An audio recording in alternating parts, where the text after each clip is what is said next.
Each year, alcohol is responsible for an estimated 50,000 cardiovascular disease deaths in the European Union. That there is no robust scientific evidence to support the protective effect of low to moderate alcohol consumption on cardiovascular health. Even low volume alcohol consumption, like 1 glass per day, is a risk factor for hypertension for both men and women. Alcohol policy is cardiovascular health policy. Thank you very much for the invitation to speak today about alcohol consumption and its impact on cardiovascular disease. My name is Marleen Kestens. I work at the European Heart Network as a manager responsible for cardiovascular disease prevention policies. And today, I would like to share EHN's works on cardiovascular disease prevention policy, in particular in relation to alcohol consumption. Let me first introduce the European Heart Network. It is a Brussels-based alliance of foundations and associations dedicated to preventing cardiovascular disease across Europe. We represent patient interests and support cardiovascular research throughout the European region.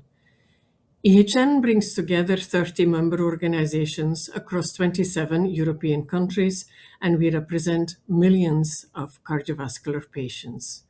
Our mission is to promote cardiovascular health and reduce the burden of heart disease and stroke so that cardiovascular disease is no longer a major cause of premature death and disability in Europe.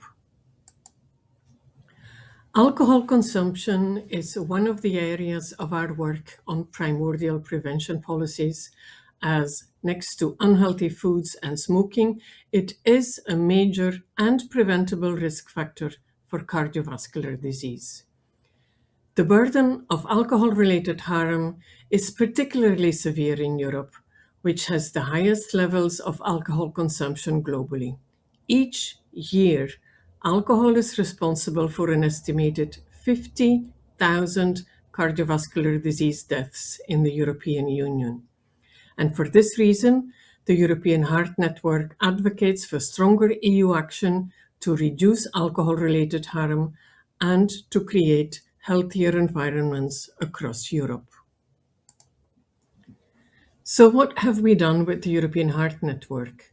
Well, a core part of our work in this area has been the publication of our position paper on the impact of alcohol consumption on cardiovascular disease, which was published in June 2025.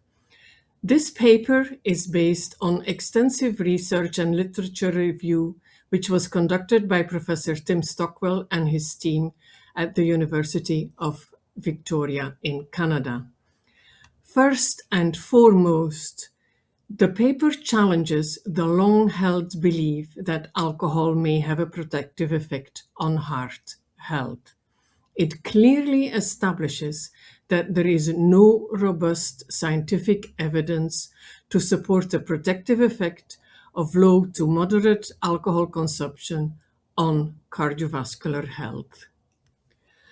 Alcohol consumption, particularly above low levels, with which we mean 1 glass per day, is an important risk factor for a range of serious cardiovascular conditions, which include coronary heart disease, heart failure, hypertension, atrial fibrillation, and stroke. Alcohol consumption raises blood pressure, which increases the risk of cardiovascular disease. And it can also weaken the heart muscle, which increases the risk of developing heart failure. Even low volume alcohol consumption, like 1 glass per day, is a risk factor for hypertension for both men and women. In addition, alcohol contributes to higher total energy intake, which can lead to obesity, and this is in itself a major risk factor for cardiovascular disease.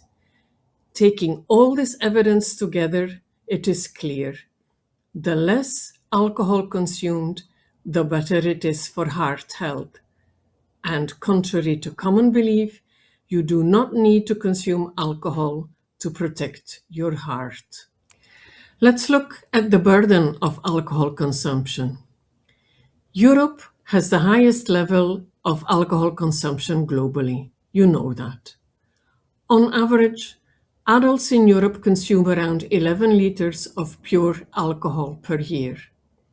In the European Union, approximately 290,000 deaths each year are attributed to alcohol-related causes, and around 50,000 of these are linked to cardiovascular disease. The remainder include liver disease, cancers, and alcohol-related injuries and accidents. And it also comes with a significant economic burden. In the EU, alcohol-related harm is estimated to cost around 125 billion euros annually, which includes healthcare expenditure, but also law enforcement and lost productivity. As you can see on the map, there are considerable differences in alcohol consumption across countries. Baltic and Central European countries tend to have higher consumption levels. Austria, Germany, Latvia, the Czech Republic, and Romania often report consumption levels above 12 liters of pure alcohol per capita per year. And then there are differences in drinking patterns. Binge drinking or heavy episodic drinking is considered the most harmful pattern of consumption and remains widespread in parts of Northern Europe, including Ireland and the UK, Finland and Sweden, and it is particularly concerning among younger generation. Alcohol consumption patterns also highlight significant health inequalities. Disadvantaged and vulnerable populations experience higher level rates of alcohol-related deaths and hospitalization. And in light of these alarming and concerning findings, the European Heart Network has developed a set of key recommendations for EU policymakers. First, product labeling. We call for mandatory front-of-pack energy labeling and full ingredient list on all alcoholic beverages, accompanied by clear health warnings informing consumers of the cardiovascular risks. Second, pricing. We recommend raising minimum excise duties on alcoholic beverages and introducing minimum unit pricing because price is one of the most effective tools to reduce harmful consumption. Third, availability. We support establishing a harmonized legal minimum age of 18 for both purchase and consumption of alcohol across the EU, including for online sales. Fourth, marketing. We call for strong legislative measures to ban alcohol marketing to children and young people, both online and offline. And finally, subsidies. We recommend reforming the Common Agriculture Policy so that it no longer promotes or subsidizes the production of alcohol products. So what do we do as European Heart Network? The position paper was the starting point for disseminating these important findings and mobilizing action both within our members and beyond. At the EHN annual workshop in Stockholm in June 2025, all the members of the European Heart Network formally committed to sharing this message across their national networks and throughout Europe by signing a collective pledge. And by signing the pledge, they officially recognize alcohol consumption as a risk factor for cardiovascular disease, and they commit to promoting this message at national and European level. But we didn't stop at the pledge with our members. We then wanted to move beyond our internal networks and mobilize broader support. Dry January provided the perfect opportunity to launch our Clear the Myths campaign, which is aimed at debunking common misconceptions about alcohol and cardiovascular health. And through this campaign, we extended our pledge beyond our member organizations and invited both individual and institutions to join. We encourage everyone to support this shared call to action by signing the pledge. And as part of this Clear Myths campaign, we publish a monthly editorial which is written by one of our member organizations. And each editorial reflects on cultural norms and drinking practices in different countries, while bringing the discussion back to scientific evidence and the need for stronger policy action. Through these contributions, we aim to challenge the misconceptions about alcohol and keep cardiovascular prevention at the center of the debate.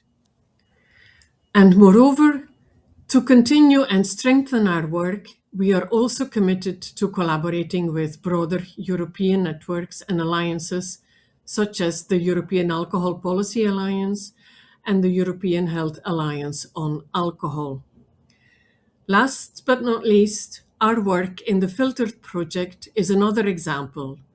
Filtered was an EU-funded project that addresses the problem of commercial determinants of health with a focus on alcohol, tobacco, and unhealthy foods.